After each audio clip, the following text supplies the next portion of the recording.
नमस्कार. आज आपण दिवाळीमध्ये आवर्जून बनवायलाच हवेत असे 6 प्रकारचे फराळाचे पदार्थ शेअर केले आहेत. खूप सोप्या पद्धतीने परफेक्ट बनवले आहेत.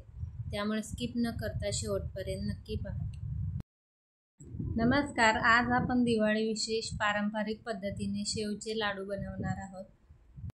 पहिल्याच प्रयत्नात तुमचे सुद्धा लाडू परफेक्ट होतील किंवा नवीन शिकणाऱ्या मुलींसाठी सुद्धा हा परफेक्ट व्हिडिओ आहे. तर भरपूर टिप्स सहित मी रेसिपी शेअर केले आहे, त्यामुळे व्हिडिओ कुठेही स्किप न करता शेवटपर्यंत नक्की पहा. तर इथे मी लाडू बनवण्यासाठी 1 कप बेसन पीठ घेतलं आहे. सुरुवातीला आपल्याला बेसन पीठ चाळून घ्यायचं आहे. तर इथे बेसन पीठ चाळून घेतलं आहे. नंतर याच्यामध्ये आपल्याला हळद घालायची आहे, म्हणजे लाडूला छान रंग येतो.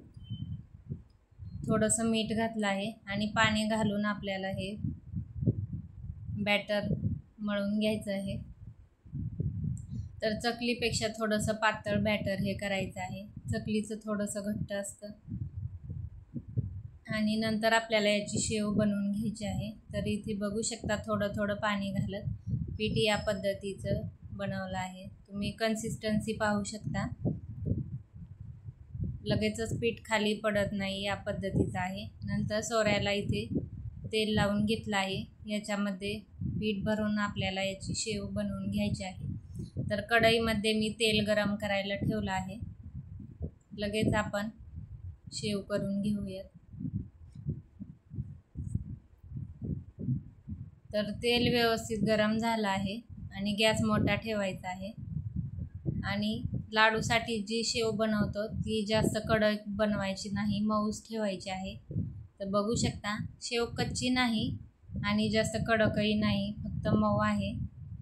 तर काढून घेऊयात. तर अशाच पद्धतीने सर्व शेव इथे मी बनवून घेते आणि ही शेव ताटामध्ये झाकून ठेवायची आहे, म्हणजे ती कडक होणार नाही, मऊच राहील. तर बघू शकता इथे मी सर्व शेव बनवून घेतली आहे आणि मी याच्यावर कपडा झाकून ठेवला होता आणि शेव मऊ राहिली आहे. आता ही शेव आपल्याला हातानेच या पद्धतीने बारीक करून घ्यायची आहे. आणि आता शेव इथे बारीक करून झाली आहे. आता आपण पाक बनवूया. तर पाक बनवण्यासाठी 1 कप बेसन पीठ होतं, तर पाऊण कप साखर घेतली आहे आणि साखर बुडेल इतपत आपल्याला याच्यात पाणी घालायचं आहे. जास्त पाणी झालं तरी काही हरकत नाही, परंतु पाक बनवायला नंतर जास्त वेळ लागतो. थोडासा फूड कलर घातला आहे, येलो कलरचा. आता आपण कढई गरम करायला ठेवली आहे. सुरुवातीला गॅस मोठा ठेवला तरी चालेल साखर विरघळेपर्यंत, व नंतर गॅस बारीक करायचा आहे. तर इथे मी मीडियम गॅस ठेवला आहे. तर इथे बघू शकता आता साखर विरघळली आहे. गॅस मी एकदम बारीक ठेवला आहे. आता आपल्याला याचा एकतारी पाक बनवायचा आहे. तर हे शेवचे लाडू बनवण्यासाठी एकतारीपेक्षा थोडासा पुढे पाक लागतो. तर अजून पाक झालेला नाही, मी चेक करून पाहिलं आहे. आणि तुम्ही बघू शकता इथे एक तार येत आहे. गॅस मी बंद केला आहे. किंवा आणखी एक दुसरी पद्धत सांगते पाक ओळखण्याची. प्लेटमध्ये पाणी घ्यायचं आहे, त्याच्यात पाक टाकायचा आहे आणि हा पाक जर एका जागेवर थांबत असेल, बघू शकता, तर आपला लाडूचा पाक झाला आहे असे ओळखायचे. जास्त पसरत नाही. गॅस बंद करायचा आहे. जर पाक पुढे गेला तर नंतर त्याची साखर तयार होते. 1 तारीपेक्षा थोडासा जास्त आपल्याला हा पाक लागतो, किंवा त्यापेक्षा प्लेटमध्ये जी दाखवला आहे पाक ओळखण्याची पद्धत ती वापरली तरी चालेल. आता या शेव घालून छान मिक्स केलं आहे. 1 चमचा विलायची पावडर घातली आहे. एकदा सर्व छान मिक्स करून घेतलं आहे. आता याच्यावर ताट झाकून अर्धा तास असं झाकून ठेवायचं आहे, म्हणजे हे पाक शेवेमध्ये व्यवस्थित मुरला जातो. तर इथे गॅस बंद केला आहे आणि ताट झाकून ठेवलं आहे. अर्ध्या तासानंतर इथे बघू शकता मध्ये मी एकदा त्याला हलवून झाकून ठेवून दिलं होतं. पाक शेवने व्यवस्थित असा पिला आहे, बघू शकता. आणि मिश्रण थोडंसं कोमट आहे, जास्त गरमही नाही. थोडंसं हाताला पाणी लावायचं आहे आणि याचे लाडू बांधून घ्यायचे आहेत. फूड कलर टाकल्यामुळे लाडूला एकदम छान असा रंग आला आहे आणि ते बघू शकता सहज आपला लाडू वळला जात आहे. आता जरी हे मिश्रण तुम्हाला ओलसर असे हे लाडू दिसत असतील तरी दुसऱ्या दिवशी ते सेट झाल्यानंतर व्यवस्थित दिसतात. तर बघू शकता आपला सहज लाडू वळला जात आहे. पाक व्यवस्थित जर झाला तर लाडू अजिबात हे चुकत नाही. पहिल्यांदा जरी तुम्ही बनवले तरी व्यवस्थित होतात. आणि जर मिश्रण खूपच पातळ झालं असेल तर थोडा वेळ गॅसवरती गरम करायचं आणि नंतर लाडू बांधायचे. तर बघू शकता इथे लाडू सगळे बांधून झाले आहेत. कलरसुद्धा एकदम छान आला आहे. तर हे आत्ताच बनवले आहेत त्यामुळे थोडेसे ओलसर दिसत आहेत, परंतु दुसऱ्या दिवशी थोडेसे ते कोरडे होतात. बघू शकता इथे मी लाडू तुम्हाला तोडून दाखवत आहे. एकदम रसरशीत दिसत आहे. व्हिडिओ आवडला असेल तर प्लीज व्हिडिओला लाईक करा, व्हिडिओ जास्तीत जास्त शेअर करा आणि चॅनेलला अजून सबस्क्राईब केलं नसेल तर प्लीज सबस्क्राईब करा. भेटूया अशाच नवीन व्हिडिओसोबत. धन्यवाद. नमस्कार. आज आपण दिवाळी फराळ विशेष बिना मैदा बिना साखर तिळाचे सारण घालून बनवलेली रव्याची एकदम खुसखुशीत अशी करंजी बनवली आहे. आणि करंजी तुम्ही बघू शकता एकदम खुसखुशीत अशी झाली आहे. बिना साठा करता अशी ही करंजी बनवली आहे आणि एकदम खुसखुशीत झाली आहे. चला तर आपण वेळ न घालवता रेसिपीला सुरुवात करूया. करंजी बनवण्यासाठी इथे आपल्याला सुरुवातीला करंजीचं हे पीठ मळून घ्यायचं आहे. त्यासाठी इथे 1.5 कप बारीक रवा घेतला आहे. जर तुमच्याकडे मोठा रवा असेल तर मिक्सरला फिरवून घ्या. मीठ घातलं आहे आणि कडकडीत 2 चमचे तुपाचं मोहन घातलं आहे. मोहन रव्याला छान व्यवस्थित असं सुरुवातीला चोळून घ्यायचं आहे. गरम असल्यामुळे सुरुवातीला मी चमच्याने मिक्स करून घेतलं आहे आणि नंतर हाताने हे मोहन रव्याला छान आपल्याला चोळून घ्यायचं आहे, म्हणजे करंजीचं आवरण एकदम खुसखुशीत होते. आणि आता थोडं थोडं पाणी घालून आपल्याला हे करंजीचं पीठ भिजवून घ्यायचं आहे. एकदम जास्त पाणी घालू नका, नाहीतर पीठ पातळ होईल. मीडियम कन्सिस्टन्सीचं असं हे पीठ आपल्याला मळून घ्यायचं आहे. तर थोडं थोडं पाणी घालत मी हे पीठ मळून घेतलं आहे. नंतर आपल्याला हे 2 तासाचं झाकण ठेवून साईडला ठेवायचं आहे. तुमच्याकडे वेळ असेल तर 4-5 ताससुद्धा ठेवू शकता. आता करंजीचं सारण बनवण्यासाठी अर्धा कप खोबऱ्याचा किस घेतला आहे. खोबऱ्याचा किस लालसर असा परतवून घेतला आहे. ताटामध्ये थंड करायला काढून घेतला आहे. नंतर आपण 1 कपभर तीळ घेतले आहे. तीळ छान स्वच्छ निवडून घेतले आहेत. तीळ छान तडतड उडेपर्यंत आपल्याला खरपूस असे भाजून घ्यायचे आहेत.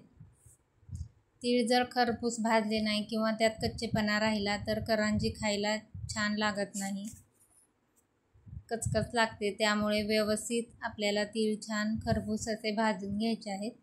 तर बघू शकता इथे तीळ आपले तडतड असे उडायला लागले आहेत. आता हे तीळ आपण प्लेटमध्ये थंड करायला काढून घेणार आहोत. तीळ पूर्णपणे थंड झाल्यानंतर आपल्याला मिक्सरला फिरवून घ्यायचं आहे. तर इथे 1 कप मी तीळ वापरले आहे, तर त्यासाठी आपल्याला 1/2 कप गूळ लागणार आहे. तुम्हाला जर जास्तच गोड खायचं असेल तर तुम्ही 1 कपसुद्धा गूळ वापरू शकता. तर इथे सुरुवातीला मिक्सरच्या भांड्यामध्ये मी तीळ थोडेसे बारीक फिरवून घेते आणि नंतर आपल्याला याच्यात गूळ ॲड करायचा आहे. तर तीळ एकदा फिरवून घेतले आहे. इथे मी 1/2 कप गूळ वापरला आहे. गूळ आणि तिळाचं मिश्रण थोडंसं मिक्स करून घेतलं आणि आणखी एकदा छान मिक्सरला फिरवून घेतलं, म्हणजे तीळ आणि गूळ छान एकजीव होतं. आता हे प्लेटमध्ये काढून घेतलं आहे. नंतर आपण जो खोबऱ्याचा किस भाजून घेतला होता तो या पद्धतीने हाताने थोडा कुस्करून घ्यायचा आहे आणि या तिळाच्या मिश्रणामध्ये टाकायचं आहे. खोबऱ्याचा किस आणि तिळाचं मिश्रण हे छान मिक्स करून घ्यायचं. नंतर याच्यात आपण 1 चमचा विलायची पावडर घालणार आहोत आणि आता हे सर्व एकत्र मिक्स करून घ्यायचं आहे। तर करंजीच्या सारणासाठी आपला हा बाकर तिळाचा बनवून तयार आहे। आता इकडे पीठ बघू शकता बऱ्यापैकी भिजलं आहे, परंतु जेवढं पाहिजे तेवढं मऊ नाही, त्यासाठी पीठ मिक्सरला फिरवून घ्यायचं आहे आणि हाताने या पद्धतीने मळायचं आहे। थोडंसं मळून झाल्यानंतर इथे मी पोळपाटावर सुद्धा याला थोडंसं ठेचून घेणार आहे, म्हणजे एकदम मऊसूत पीठ होते आणि आपल्याला करंजीच्या पुऱ्या व्यवस्थित लाटता येतात। किंवा खलबत्त्यात सुद्धा तुम्ही हे ठेचून घेऊ शकता। ठेचून घेऊन एकदा पाणी लावून छान मऊ करून पीठ घेतलं आहे। आता करंजीसाठी या पद्धतीने गोळ्या बनवून घेत आहे। साटा वगैरे इथे मी वापरणार नाही, अशाच पद्धतीने हे गोळे मी छान बनवून घेत आहे। तर सर्व इथे बनवून घेतलं आहे। आता मी करंजी बनवून घेते। तर राहिलेलं या पद्धतीने झाकून ठेवायचं आहे, म्हणजे ते कोरड्या पडत नाही। सुरुवातीला आपल्याला छान पातळ अशी पुरी लाटून घ्यायची आहे। करंजी मी साचा वापरून बनवणार आहे। जर तुमच्याकडे साचा नसेल तर करंजीच्या पुरीला व्यवस्थित पाणी लावून पॅक बंद करून घ्यायचे आहे, म्हणजे तेलात करंजी फुटत नाही। तर मी रव्याचं सारण वापरून सुद्धा करंजीचा व्हिडिओ बनवला आहे, त्याच्यात मी दाखवला आहे, नक्की पाहू शकता तुम्ही। तर इथे पुरी लाटल्यानंतर या पद्धतीने साच्यामध्ये ठेवायची आहे। साचा वापरून करंजी करण्याचा एक फायदा आहे की भरगच्च अशी करंजी होते, भरपूर सारण याच्यामध्ये बसते आणि जे आपण हातावर बनवतो त्याच्यात एवढं जास्त भरलं जात नाही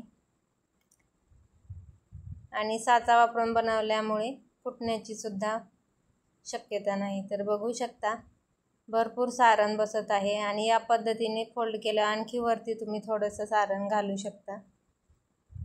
व्यवस्थित पॅक करायचं आहे आणि साईडचं पीठ काढून टाकायचं आहे आणि इथे मी डिमोल्ड करून दाखवते। तर बघू शकता एकदम भरपूर सारण बसलेलं अशी टपोरी आपली करंजी बनवून तयार आहे। तर अशाच पद्धतीने इथे मी सर्व करंज्या बनवून घेतल्या आणि साईडला कढईमध्ये तेलसुद्धा गरम झालं आहे। मिडियम गॅसवर आपल्याला करंज्या तळून घ्यायच्या आहेत। सुरुवातीला मिडियम गॅस ठेवायचा व नंतर थोडासा बारीक करायचा, म्हणजे एकदम करंजी खुसखुशीत होते आणि पूर्ण जर मोठ्या गॅसवर करंज्या तळल्या तर त्या नरम पडण्याची शक्यता असते, खुसखुशीत राहत नाहीत। तर एका साईडने थोडीशी करंजी तळली की नंतर पलटी करायची आहे आणि दोन्ही साईडने छान करंजी तळून घ्यायची आहे। बघू शकता करंजीला छान बबल्स आले आहेत। जास्तही पांढरी करंजी ठेवायची नाही, थोडीशी लालसर होऊ द्यायची, म्हणजे शेवटपर्यंत करंजी नरम पडत नाही, एकदम खुसखुशीत राहते। तर बघू शकता करंजी आपली किती देखणी दिसत आहे। तर अशाच पद्धतीने इथे मी करंज्या तळून घेते आणि बघू शकता एक सुद्धा करंजी आपली तेलात अजिबात फुटत नाही। साचा वापरल्यामुळे फुटतही नाही आणि एकदम भरगच्च सारणाची करंजी तयार होते। बिना साच्याचीही होते, परंतु त्याला व्यवस्थित पाणी लावून पॅक करावं लागतं। तर इथे सर्व करंज्या छान फ्राय करून झाल्या आहेत आणि बघू शकता एकदम छान अशा आपल्या खुसखुशीत करंज्या झाल्या आहेत। इथे मी करंजी तोडून दाखवत आहे। महिनाभर या करंज्या व्यवस्थित टिकतात। व्हिडिओ आवडला असल्यास लाईक करा, शेअर करा, सबस्क्राईब करा। धन्यवाद। नमस्कार, आज आपण दिवाळी फराळ विशेष गव्हाच्या पिठाची एकदम बिस्किटसारखी खुसखुशीत अशी शंकरपाळी बनवणार आहोत।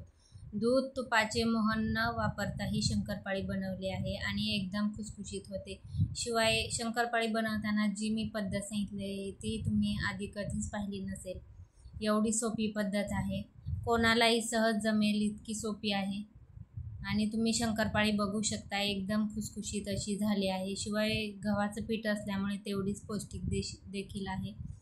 व्हिडिओ कुठेही स्किप न करता शेवटपर्यंत नक्की पहा।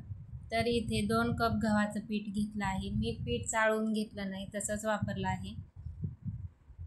चवीपुरतं मीठ घालायचं आहे चपातीसाठी जे पीठ वापरतो तेच आहे.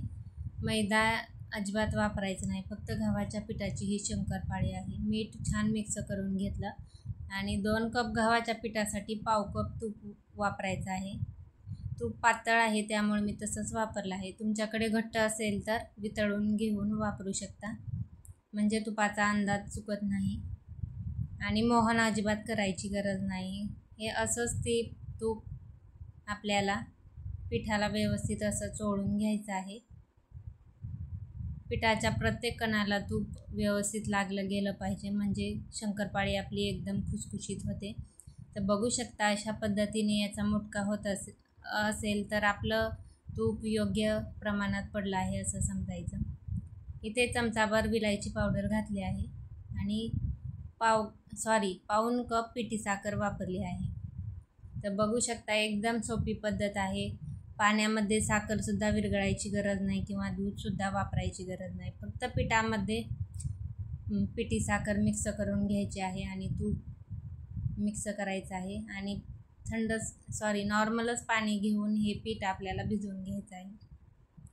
थोडं थोडं पाणी घालून पीठ व्यवस्थित मळून घ्यायचं आहे, कारण पिठी साखर पिठामध्ये मिक्स केल्यानंतर थोडंसं ओलसर पीठ होतं, त्यामुळे पाणी खूप कमी लागतं. तर फक्त अर्धा कप पाणी लागलं आहे एवढं पीठ मला भिजवायला. आता हे 10 मिनिटं आपण असं साईडला ठेवून देऊया आणि 10 मिनिटानंतर आपण शंकरपाळी बनवायला घेऊया. तर चपातीपेक्षा थोडा मोठा उंडा घ्यायचा आहे आणि पोळपाटावर याची पोळी लाटून घ्यायची आहे. जास्त जाडही लाटायची नाही आणि जास्त पातळही ठेवायची नाही.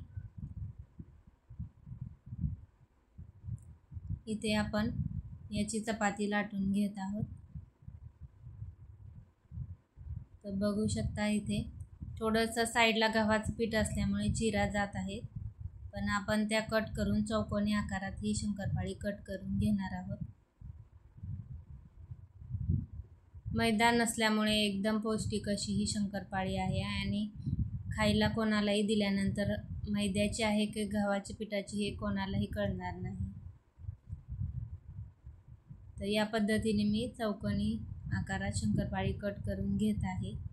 साईडला चिरा गेल्यामुळे साईडचा पार्ट मी कट करून घेतला आहे. तर शंकरपाळी ही लहान मुलांनाही खूपच गव्हाच्या पिठाची एकदम पौष्टिक आहे, त्यामुळे या दिवाळीला नक्की करून पहा. तर इथे मी शंकरपाळी कट करून घेतली आहे आणि तुम्ही बघू शकता केवढी जाड ठेवली आहे. याच्यापेक्षा पातळ किंवा याच्यापेक्षा जास्त जाडही ठेवू नका, नाहीतर आतून कच्ची राहण्याची शक्यता आहे. तेल व्यवस्थित गरम झाल्यानंतर शंकरपाळी आपण तळून घेणार आहोत आणि गॅस एकदम बारीक करायचा आहे, मोठा अजिबात ठेवायचा नाही. तर सगळी शंकरपाळी मी एकदाच बनवून घेतली आणि आता मी तळून घेत आहे. तर बघू शकता लालसर असा रंग आला आहे. आता आपण शंकरपाळी काढून घेऊया. याच्यापेक्षा जास्त पुढे गेली तर करपण्याची शक्यता आहे, त्यामुळे या स्टेजला लगेच काढून घ्यायची आहे. बघू शकता एकदम परफेक्ट असा शंकरपाळीला रंग आला आहे आणि खुसखुशीत सुद्धा झाली आहे. तर अशाच पद्धतीने राहिलेली शंकरपाळी मी इथे तळून घेते. तुम्ही कधी गव्हाची शंकरपाळी बनवली नसेल तर एकदा नक्की ट्राय करा. खूप पौष्टिक आणि टेस्टीसुद्धा तेवढीच लागते. तर इथे सर्व शंकरपाळी माझी तळून झाली आहे आणि बघू शकता मी इथे थोडी शंकरपाळी तुम्हाला तोडून दाखवत आहे. एकदम खुसखुशीत अशी झाली आहे. व्हिडिओ आवडला असेल तर लाईक करा, शेअर करा आणि चॅनलला सबस्क्राईब करा. भेटूया अशाच एका नवीन व्हिडिओसोबत. धन्यवाद. नमस्कार. आज आपण दिवाळीविषयी बिना भाजणीची खमंग खुसखुशीत अशी ज्वारीची चकली बनवणार आहोत आणि चकली अजिबात तेलकट झालेली नाही, एकदम खमंग खुसखुशीत झाली आहे. आणि चकली एकदम काटेरी खुसखुशीत होण्यासाठी व्हिडिओमध्ये भरपूर टिप्स सांगितल्या आहेत, त्यामुळे कुठेही स्किप न करता शेवटपर्यंत नक्की पहा. तर इथे ज्वारीची चकली बनवण्यासाठी 2 कप ज्वारीचं पीठ घेतलं आहे आणि 1 कप तांदळाचं पीठ घ्यायचं आहे. तर या मेजरिंग कपानेच मी हे 2 कप ज्वारीचं पीठ घेतलं आहे. भाकरीसाठी जे पीठ आहे ना तेच पीठ इथे वापरायचं आहे. पीठ शक्यतो ताजं वापरायचं आहे, म्हणजे चकली बनवताना मध्ये मध्ये तुटत नाही. खूप जुनं पीठ असेल तर चकली तुटण्याची शक्यता आहे. तर इथे ताटामध्ये ज्वारीचं पीठ आणि तांदळाचं पीठ मी चाळून घेतलं आहे. आपण हे चकली तेलाची मोहन न करता वापरणार आहोत. इथं पीठ मिक्स करून घेतलं आहे. फक्त याच्यात कच्चं तेलच आपल्याला 2 चमचे वापरायचं आहे. तेलाचं मोहन कडकडीत करायची गरज नाही. इथे मी 2 चमचे कच्चं तेल घातलं आहे आणि हे तेल पिठाला व्यवस्थित असं चोळून घ्यायचं आहे. पिठाला छान तेल चोळून झालं की याच्यात काही मसाले घालायचे आहेत. तर लाल मिरची पावडर, मीठ, जिरे, ओवा आणि धनेपूड मी याच्यात घातले आहे. तुम्हाला हळद आवडत असेल तर हळदसुद्धा घालू शकता, परंतु मी घालत नाही. छान सर्व मिक्स करून घेतलं आहे. आता हे पीठ आपण एका बाउलमध्ये काढून घेऊया. तर ज्वारीचं पीठ जास्त चिकट नसतं, त्यामुळे ज्वारीची चकली बनवताना आपल्याला उकड काढायची आहे. तर इथे 2 कप ज्वारीचं पीठ आणि 1 कप तांदळाचं पीठ असं 3 कप पीठ आहे. तर त्यासाठी 1.5 कप पाणी इथे कढईमध्ये घातले आहे. आता पाण्याला छान उकळी येऊ द्यायची आहे आणि ज्वारीचं पीठ खाली भांड्याला लागू नये यासाठी अर्धा चमचा इथे तेल घालायचं आहे पाण्यामध्ये. तेल घातल्यामुळे हे पीठ आपल्या कढईला अजिबात चिटकत नाही. आता पाण्याला छान अशी उकळी आली आहे. आता एका हाताने पीठ टाकायचं आहे आणि दुसऱ्या हाताने मिक्स करायचं आहे आणि व्यवस्थित असं मिक्स करून घ्यायचं आहे. नंतर आपल्याला याच्यावरती झाकण ठेवायचं आहे आणि गॅस बंद करून टाकायचा आहे. 15 मिनिटे याला उघडायचं नाही, असं झाकण ठेवून द्यायचं आहे. तर एका हाताने पीठ टाकायचं, दुसऱ्या हाताने मिक्स करायचं, म्हणजे जास्त गुटाळ्या होत नाही.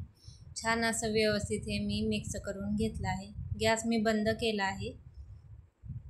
आता झाकण ठेवून याला 15 मिनिटे छान वाफ द्यायची आहे. 15 मिनिटे याला उघडून पाहायचं नाही आणि 15 मिनिटांनंतर इथे ताटामध्ये ही उकड काढून घ्यायची आहे. गरम असतानाच आपल्याला हे पीठ मळून घ्यायचं आहे. तर जेवढं चकलीसाठी पीठ वापरणार असाल तेवढं निम्मं पाणी आपल्याला घ्यायचं आहे आणि आता गरम असताना थोडं थोडं याला छान मळून घ्यायचं आहे. थोडंसं पाण्याचा हात लावून घेऊन मळू शकता, कारण खूप पीठ गरम असल्यामुळे. जास्त पाणी घालायचं नाही, थोडंसंच पाण्याचं शिपका मारून हे पीठ छान चिकनं असं हे मळून घ्यायचं आहे. पीठ व्यवस्थित मळालं तरच ज्वारीची चकली व्यवस्थित होते, मध्ये मध्ये अजिबात तुटत नाही. जर हे पीठ तुम्ही छान असं मळून घेतलं नाही तर चकली तुमची तुटणार. तर इथे बघू शकता मी पीठ एकदम छान सॉफ्ट असं मळून घेतलं आहे. जास्तही पातळ करू नका, नाहीतर चकली व्यवस्थित होणार नाही. घट्टही नाही आणि जास्त पातळही नाही असं पीठ हे घेतलं आहे.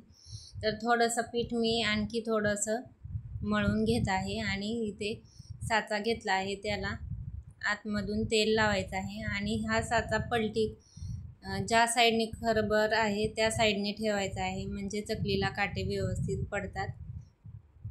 आणि ज्या साईडने मऊ आहे त्या साईडने ठेवू नका. तर तुम्ही बघू शकता मी ते ज्या साईडने खरबर आहे त्या साईडनी चकलीची प्लेट ठेवली आहे, म्हणजे चकलीला व्यवस्थित काटे पडतात.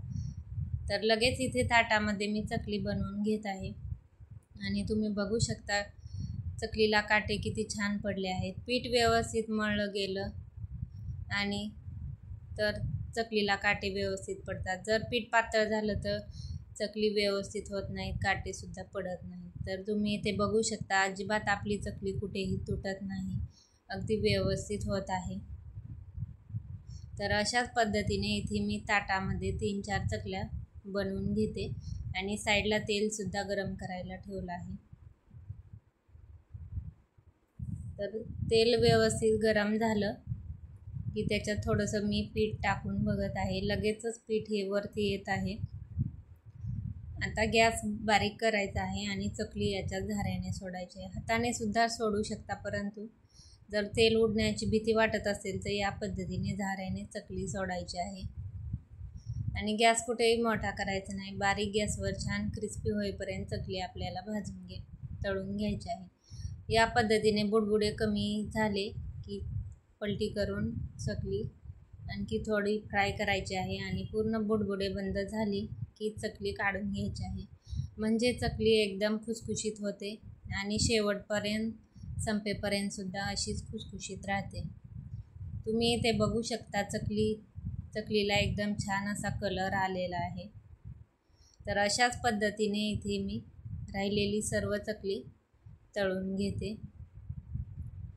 भाजणीचं टेन्शन न घेता या पद्धतीने तेलाचे मोहन न वापरता खमंग खुसखुशीत ज्वारीची चकली या दिवाळीला तुम्ही सुद्धा नक्की करून पहा। आणि इथे तुम्ही चकली पाहू शकता, एकदम काटेरी झाली आहे आणि कलरसुद्धा छान आला आहे। एकही चकली आपली तुटली नाही, एकदम खुसखुशीत झाली आहे, इथे तुम्हाला समजतच असेल। आणि तेलकट तर अजिबात झालेली नाही। व्हिडिओ आवडला असल्यास लाईक करा, शेअर करा आणि चॅनलला सबस्क्राईब करा। धन्यवाद। नमस्कार, आज आपण पातळ पोह्याचा एकदम कुरकुरीत असा चिवडा बनवणार आहोत। तर पोहे भाजण्याची एक वेगळी ट्रिक व्हिडिओत सांगितली आहे, ज्यामुळे तुमचे पोहे अजिबात अकासणार नाहीत। आणि फक्त 5 चमचे तेल वापरून हा चिवडा बनवला आहे आणि तुम्ही इथे बघू शकता एकदम कुरकुरीत असं झालं आहे। आवाजावरून समजतच असेल आणि अजिबात तेलकट वगैरे झाला नाही। तर या दिवाळीला तुम्ही सुद्धा अशा प्रकारे चिवडा नक्की बनवून पहा। चला तर वेळ न घालवता आपण रेसिपीला सुरुवात करूया। तर इथे मी चिवडा बनवण्यासाठी अर्धा किलो पातळ पोहे घेतले आहेत। हे पोहे कुठल्याही किराणा दुकानामध्ये सहज अवेलेबल असतात। तर सुरुवातीला आपल्याला हे पोहे व्यवस्थित असे चाळून घ्यायचे आहेत। त्याच्यामध्ये काही कचरा वगैरे असतो, त्यामुळे एकदा पोहे व्यवस्थित चाळून घ्यायचे आहेत। तर इथे चाळणीमध्ये मी पोहे टाकून घेतले आहेत आणि व्यवस्थित असं चाळून घ्यायचं आहे। आणि खाली बघू शकता तुम्ही बारीक थोडासा कचरा किंवा पोह्याचा चुरा पडला आहे। जर तुम्ही पोहे चाळून नाही घेतले तर पोह्यामध्ये तसा चुरा व्यवस्थित लागत नाही आणि थोडंसं धूळसुद्धा असते। तर इथे बघू शकता मी पोहे व्यवस्थित असे चाळून घेतले आहेत। सुरुवातीला आपल्याला हे पोहे भाजून घ्यायचे आहेत। तर भाजून घ्यायची ही ट्रिक जर तुम्ही वापरली तर तुमचेसुद्धा पोहे अजिबात अकसणार नाहीत। इथे गॅसवर तवा गरम करायला ठेवला आहे, त्याच्यावरती जाड कढई ठेवायची आहे आणि कढईमध्ये पोहे आपल्याला भाजायचे आहेत। जर डायरेक्ट कढईमध्ये भाजले तर लगेच पोह्याला गरम उष्णता लागते आणि पोहे अकसण्याची शक्यता असते। तर इथे मी अर्धा चमचा तेल घातला आहे, थोडीशी हळद पावडर घातली आहे आणि आपल्याला याच्यामध्ये आता पोहे घालायचे आहेत। तर इथे मी 2 बॅचमध्ये पोहे भाजून घेत आहे। तुमची जर कढई मोठी असेल तर एकदम सगळे भाजले तरी सुद्धा चालेल। तर इथे पोहे छान आपल्याला हलवत भाजून घ्यायचे आहेत। पोहे भाजायला थोडा वेळ लागतो, परंतु व्यवस्थित भाजून घेतले तर चिवडा आपला एकदम कुरकुरीत होतो। अशा पद्धतीने तव्यावर कढई ठेवून पोहे भाजल्यामुळे त्याला हळूहळू उष्णता मिळते आणि पोहे आपले आकसत नाहीत, व्यवस्थित भाजले जातात। तर इथे बघू शकता हळद मी थोडीशी घातली आहे, कारण आत्ता थोडी घालायची आहे व नंतर फोडणी करताना थोडी घालायची आहे, म्हणजे आपल्याला हळद किती टाकायची याचा अंदाज येतो। तर उगाच चिमूटभरच मी आत्ता टाकले आहे। तर बघू शकता थोडासा पिवळसर रंग पोह्याला आला आहे आणि पोहेसुद्धा एकदम कुरकुरीत असे भाजले गेले। तर इथे चिवडा बनवण्यासाठी 1 वाटी शेंगदाणे, अर्धी वाटी खोबऱ्याचे काप, 10-15 काजूचे तुकडे, डाळवे, मनुके आणि 1 चमचा बडीशोप, 1 चमचा तीळ घेतले आहेत आणि 1 चमचा धणे, मिरची या पद्धतीने उभी कट करून घेतली आहे, कढीपत्ता घेतला आहे। मिरची आणि कढीपत्ता कट करून थोडेसे सुकवून घेतले आहेत, म्हणजे तेलामध्ये जास्त उडत नाही। तर इथे कढईमध्ये 2 चमचे तेल घातले आहे आणि शेंगदाणे आपल्याला छान क्रिस्पी होईपर्यंत भाजून घ्यायचे आहेत। जास्तीचं तेल अजिबात वापरायची गरज नाही, फक्त 2 चमचे तेलातच हे आपल्याला व्यवस्थित भाजून घ्यायचे आहेत। तर शेंगदाणे भाजून झाल्यानंतर प्लेटमध्ये काढून घेतले आहेत। नंतर आपल्याला याच तेलामध्ये खोबऱ्याचे कापसुद्धा परतवून घ्यायचे आहेत। थोडेसे लालसर झाले की काढून घेतले आहेत. नंतर याच्यामध्ये आपल्याला फुटाणे किंवा फुटाण्याची डाळ भाजून घ्यायची आहे. इथे मी फुटाणे वापरले आहेत. फुटाणे ऑलरेडी भाजलेले असतात, त्यामुळे थोडेसे परतले. नंतर त्याच्यातच काजू आणि मनुके सुद्धा परतवून घेतले आहेत. सर्व जिन्नस आपल्याला ताटामध्ये काढून घ्यायचा आहे. नंतर फोडणीसाठी 1 चमचाभरच तेल घालायचं आहे. पण त्याआधी मी इथे मिरची भाजून घेत आहे. थोडंसं मीठ टाकलं आहे म्हणजे अंगावर मिरची उडत नाही. मिरची भाजल्यानंतर त्यातच कढीपत्तासुद्धा क्रिस्पी होईपर्यंत आपल्याला भाजून घ्यायचा आहे. कढीपत्ता मिरची व्यवस्थित भाजून घ्यायची आहे. ती ओलसर राहिली तर नंतर चिवडा आपला नरम पडू शकतो. त्यासाठीच अगोदर मिरची कट केल्यानंतर चिवडा बनवण्याच्या आधी 2-3 तास मिरची कट करून फॅनखाली सुकवून घ्यायची आहे, म्हणजे तेलामध्ये लवकर ती भाजली जाते. आता कढईमध्ये फोडणीसाठी 1 चमचाभर तेल घालायचं आहे. तेल व्यवस्थित गरम झालं की 1 चमचा मोहरी घालायची आहे. 1 चमचा जिरे घालायचं आहे. पाव चमचा हिंग घालायचा आहे. नंतर आपल्याला याच्यामध्ये धने, जिरे आणि बडीशोप घालायची आहे. ती सुद्धा व्यवस्थित अशी परतवून घ्यायची आहे. आता आपल्याला 1 चमचाभर एवढी हळद पावडर घालायची आहे. आणि फोडणी घालताना मी कढई जास्त गरम असल्यामुळे गॅस बंदच ठेवला होता. आता आपल्याला जे पोहे भाजून ठेवले आहे त्याच्यात मीठ आणि साखर घालायचे आहे. तर मीठ आणि साखर मिक्सरला बारीक फिरवून घ्यायचं आहे, म्हणजे व्यवस्थित चिवड्यामध्ये मिक्स होते. इथे चवीनुसार मीठ आणि 3 चमचे साखर घेतले आहे. हे मिक्सरला आपल्याला बारीक फिरवून घ्यायचं आहे. व सुरुवातीला आपल्याला पोह्यामध्ये मीठ आणि साखरेची पूड घालायची आहे. मीठ आणि साखरेची पूड याला व्यवस्थित लावून घ्यायची आहे व नंतर तळलेले जिन्नस याच्यात आपल्याला घालायचे आहेत. पोहे छान खालवर करायचे आहेत, म्हणजे मीठ बुडाला जाऊन बसत नाही, व्यवस्थित पोहायला लागते. तळलेले जिन्नस याच्यामध्ये घातले आहेत व नंतर सर्व आपल्याला छान व्यवस्थित असं मिक्स करायचं आहे. व सर्वात शेवटी आपल्याला फोडणी घालायची आहे. फोडणीसुद्धा गार झाली आहे, तीसुद्धा याच्यावर घालून घ्यायची आहे. तर पोहे भाजताना थोडीशी हळद घातली होती आणि फोडणी करताना 1 चमचाभर घातली होती. अर्धा किलो पोह्यासाठी एवढी हळद पुरेशी आहे. याच्यापेक्षा कमी घातली तर पोह्याला व्यवस्थित रंग येत नाही आणि जास्त झाली तर खूपच पिवळे पोहे आपले हे दिसतात. आणि चिवडासुद्धा जास्त हळद झाल्यावर खायला वेगळाच लागतो. त्यामुळे इथे बघू शकता मी छान मिक्स करून घेतला आहे आणि शेवटी तुम्हाला चिवड्याचा रंगसुद्धा कळेलच, एकदम परफेक्ट असा आला आहे. सुरुवातीला तुम्हाला इथे फेंट दिसत असेल, परंतु थोडा वेळ चिवडा मुरल्यानंतर बरोबर याला व्यवस्थित असा रंग येतो.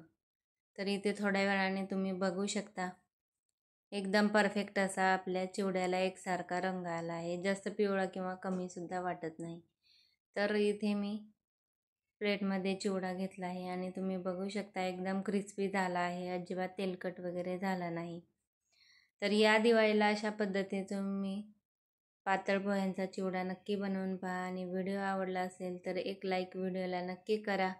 व्हिडिओ जास्तीत जास्त शेअर करा आणि चॅनेलला सबस्क्राईब केलं नसेल तर प्लीज सबस्क्राईब करा. भेटूया नवीन व्हिडिओसोबत. धन्यवाद. नमस्कार. आज आपण दिवाळी विशेष एकदम परफेक्ट असे पहिल्याच प्रयत्नात परफेक्ट होतील असे साखरेचे अनारसे बनवणार आहोत. तर अनारसेचे पीठ बनवण्यापासून ते अनारसे तळेपर्यंत संपूर्ण कृती व्हिडिओमध्ये शेअर केले आहे. आणि जर तुमचे अनारसेचे पीठ चुकून परफेक्ट नाही झालं, अनारसे बिघडले तर काय करावे हे या देखील टिप्स मी व्हिडिओमध्ये शेअर केल्या आहेत. त्यामुळे व्हिडिओ कुठेही स्किप न करता शेवटपर्यंत नक्की पहा. तर इथे मी 1 कप एवढा रेशनचा तांदूळ घेतला आहे. 1 कप तांदळाचे मी अनारसे बनवून दाखवणार आहे. तर तांदूळ पहिल्यांदा स्वच्छ 2-3 पाण्याने छान चोळून धुवायचा आहे. तर इथे तांदळामध्ये मी पाणी घातलं आहे आणि बघू शकता काळपट पाणी दिसत आहे. 2-3 पाण्याने छान व्यवस्थित चोळून आपल्याला हा तांदूळ धुवून घ्यायचा आहे. तर तांदूळ स्वच्छ धुतला आहे. आता याच्यामध्ये पाणी घालून आपल्याला तांदूळ भिजत ठेवायचा आहे. तर 2 दिवस आपल्याला याच्यातील पाणी चेंज करायचं आहे.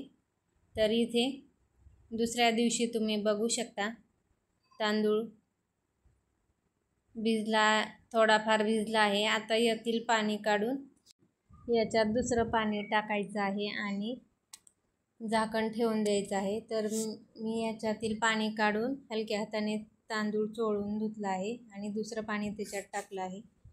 दुसऱ्या दिवशी आपल्याला तांदूळ छान भिजवून घ्यायचं आहे. आणि आता आपण तिसऱ्या दिवशी हे तांदळातील पाणी काढायचं आहे. तिसऱ्या दिवशी आपल्याला पीठ बनवायचं आहे. तर चाळणीवर नितळायला ठेवला आहे. चाळणीवर बऱ्यापैकी नितळल्यानंतर सुती कपड्यावर या पद्धतीने पसरवून ठेवायचं आहे. हा तांदूळ आपल्याला फॅनखाली सुकवायचा आहे, उन्हात वगैरे सुकवायचं नाही. तर तांदूळ अर्धा तास फॅनखाली सुकवून घ्यायचा आहे. जास्तही कोरडा करायचा नाही, थोडासा ओलसर असायला हवा, जास्तही कोरडा नसायला पाहिजे.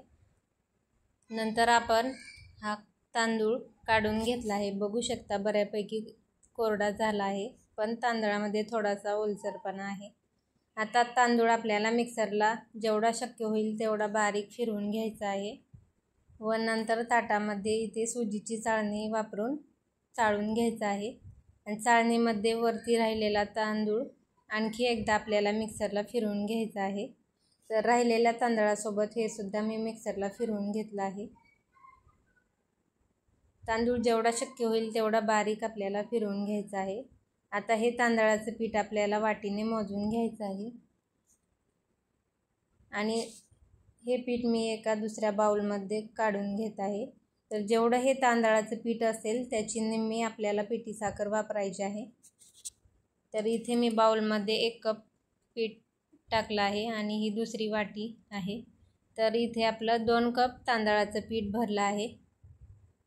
तर पिठी साखर अगोदरच मी मिक्सरला बारीक फिरवून तीसुद्धा चाळून घेतली आहे. पिठी साखरसुद्धा चाळून घ्यायचं आहे. मी अगोदरच ही पिठी साखर बनवून चाळून घेतली आहे. तर 1 वाटी मी पिठी साखर घेत आहे. आता तांदळाचं पीठ आणि ही पिठी साखर आपल्याला मिक्स करायचं आहे. तांदळाच्या पिठामध्ये ही पिठी साखर व्यवस्थित आपल्याला मिक्स करायची आहे. याच्यात पाणी दूध काही घालायचं नाही, असंच आपल्याला हे छान मिक्स करून घ्यायचं आहे. तर साधारण 5 मिनिटे लागतात हे मिक्स होण्यासाठी व नंतर आपल्याला याचे गोळे बनवून घ्यायचे आहेत. हे गोळे हवाबंद डब्यात पॅक करून ठेवायचे आहेत. तर 5 मिनिटानंतर बघू शकता पीठ एकजीव व्हायला सुरुवात झाली आहे. तर एवढ्या मिश्रणाचे 2 गोळे बनवून झाले आहेत आणि हे फ्रीजमध्ये ठेवायचं नाही, बाहेरच ठेवायचं आहे नॉर्मल रूम टेम्परेचरला. तर इथे मी मिश्रणाचे गोळे बनवून घेतले आहेत. हे गोळे एकदा डब्यात भरून ठेवले की त्याला उघडून पाहायचं नाही, त्याला 1 दिवस असंच बाहेरच फ्रीजच्या बाहेरच ठेवायचं आहे. तर इथे बघू शकता मी डब्यामध्ये हे पिठाचे गोळे ठेवून दिले आहेत आणि आता 4थ्या दिवशी आपल्याला याचे अनारसे बनवायचे आहेत. म्हणजे गोळे ज्या दिवशी ठेवले त्याच्या दुसऱ्या दिवशी लगेच अनारसे बनवायचे आहेत. तर गोळे बघू शकता, हात लावला तर लगेच फुटत आहेत. व्यवस्थित असं हे पीठ आपलं झालं आहे. तर ताटामध्ये हे पीठ मी काढून घेतलं आहे. याच्या गाठी मोडून घेतल्या आहेत. आता आपल्याला थोडं थोडं दूध घालायचं आहे. तर सुरुवातीला मी 2 चमचे दूध घातलं आहे. एकदम जास्त दूध घालायचं नाही, नाहीतर पीठ हे आपलं पातळ होतं. सुरुवातीला 2 चमचे दूध घालून मी थोडंसं मिक्स करून घेतलं. तर आणखी 2 चमचे इथे मी टाकलं आहे. लागेल तसं थोडं थोडं घालायचं आहे, 2-2 चमचे. एकदम 4-4 चमचेसुद्धा घालू नका. तर 2 चमचे घातले आणि नंतर मी 2 चमचे घातले आहे. तर टोटल 6 चमचे दूध एवढ्या मिश्रणासाठी मला लागले आहे. आणि इथे बघू शकता छान मऊसूत असं हे पीठ आपलं मळून झालं आहे. छान मऊसूत दाबून हे पीठ एकजीव करून घ्यायचं आहे. आता आपल्याला याचे अनारसे लगेचच बनवायचे आहे. तर या चमच्याच्या पोहे खायच्या चमच्याने 6 चमचे दूध मला इथे लागले आहे। तर अनारसेचे गोळे इथे मी बनवून घेत आहे। सुरुवातीला हाताने या पद्धतीने थोडंसं याला दाबून दाबून घ्यायचं आहे व नंतर छान याची गोळी बनवून तयार होते। तर बघू शकता एकदम मऊसूत पेड्यासारखी आपली ही अनारसेच्या पिठाची गोळी झाली आहे। तर एकदम मी सर्व गोळ्या बनवून घेते व नंतर या गोळ्यासुद्धा आपल्याला झाकण ठेवून द्यायच्या आहेत। त्याला हवा लागू द्यायची नाही, नाहीतर ते कोरडे पडतात। तर इथे मी डब्यात हे ठेवून देत आहे आणि लगेच आपण याचे अनारसे बनवायला घेऊ। तर सुरुवातीला मी 4 अनारसे बनवणार आहे। तर राहिलेलं पीठ मी डब्यात ठेवून देत आहे। लागेल तसं पीठ घेऊन बनवायचं आहे। एकदम जास्त पीठ जर बाहेर ठेवलं तर ते गोळे कोरडे पडतात व अनारसे नंतर चिरले जातात।